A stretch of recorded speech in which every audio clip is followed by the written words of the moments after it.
Welcome to my new vlog. આજે તારીખ 24 અને હે શનિવાર। જઈએ હનુમાનજીને તેલ ચડાવવા માટે।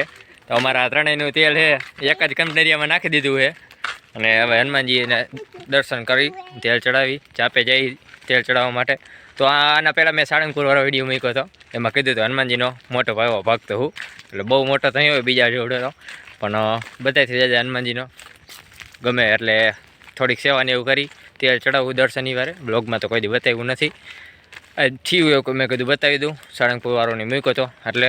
અને આપણા માઈ બેન રિયા એ ભેગા આવ્યા છે, દેખાય છે તો હાવ નાની છે, દેખાવી આવી રીતના કેમેરા હા આવી ઈટી કરતી આ જો હાવ નાની એટલે તેડવી પડે થોડીક, બોલતા શીખીએ જેવી દેવી।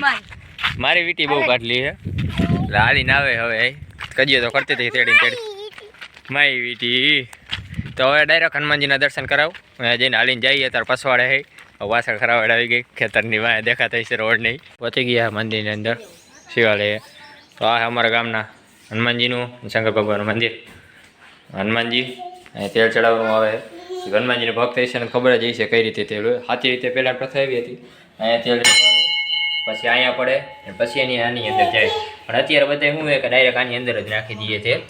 તો પહેલાં આપણે તેલ ચડાવી દઈએ હનુમાનજીને, પછી આપણે આગળ બ્લોગ ચાલુ કરી।